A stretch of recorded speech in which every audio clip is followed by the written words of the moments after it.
Hey you guys, I'm going to review the first episode of One Punch Man that I actually seen, and yeah, it was a really good episode, especially the first few scenes involving One Punch Man saving the little girl from, I believe it was a vaccine that humankind created and it went rogue, and all it took was literally like the theme of the episode, and also namesake of the show. One punch was all it took for him to knock him out.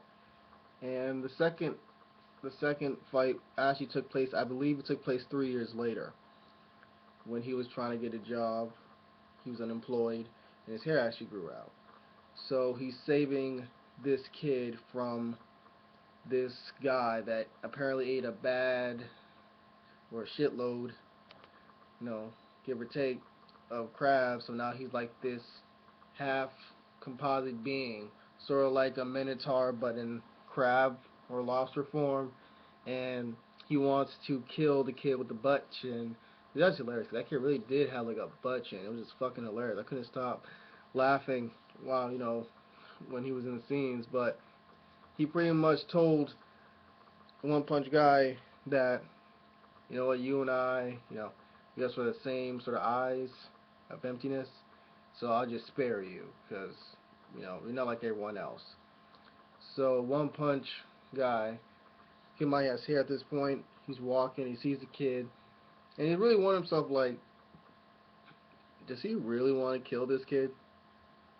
He's not really that much of a threat. It's like why, you know?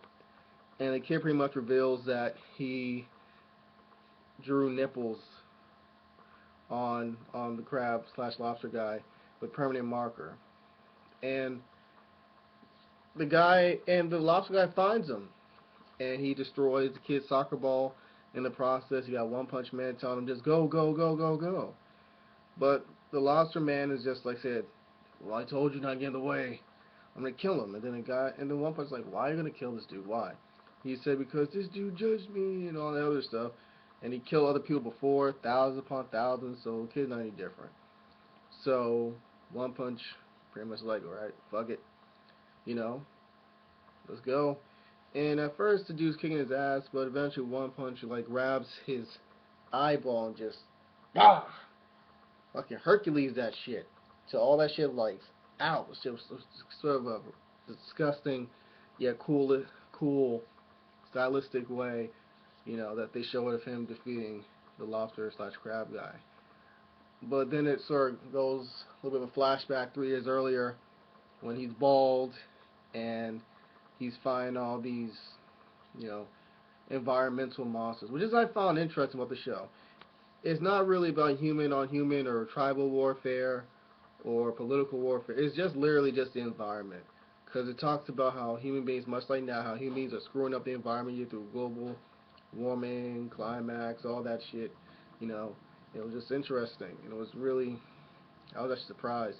I didn't actually expect the show to go into topics like that.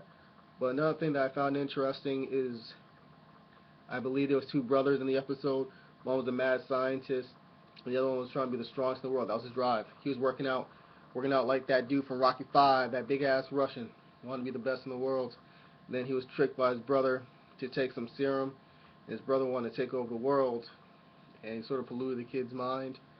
And the guy became like a big giant, like I think it was like a skull type thing on his head.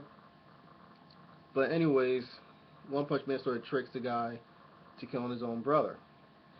And he realizes pretty much after his brother's death that what's the point of me being strong if there's nothing besides that? Like he just felt empty.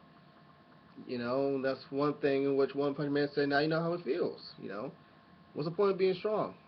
It's emptiness, You got no one to really challenge you being the strongest. You're just by yourself. It's like being a god, which is something that One Punch Man goes more into detail about, after that whole altercation. Especially when I believe he knocks out that car-like creature with like one punch.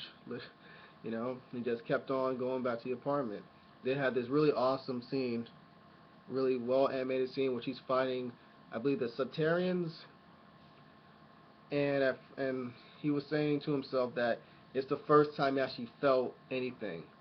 Because it's been so long that he felt anything. Like he just felt like irrelevant, like indifferent, blasé when it came to some of these threats. You know, but it was just really exciting to sort of see him just get the fire literally in his eyes. And then you find out pretty much not that long after this, pretty much like a dream sequence, you know. And he just pretty much took out like a pathetic pathetic example. Like pretty much like he took out the the Subterranean leader like he did in this dream sequence, but the Subterranean leader was much weaker and much more pathetic compared to the other one. So you have that, but pretty much I think what's going to be really good about this series is that instead of like most shonen jumps, which the hero's already the strongest for the most part, or one of the strongest. I take that back. I'm sorry. When the hero has to work to become the strongest, this character is already the strongest.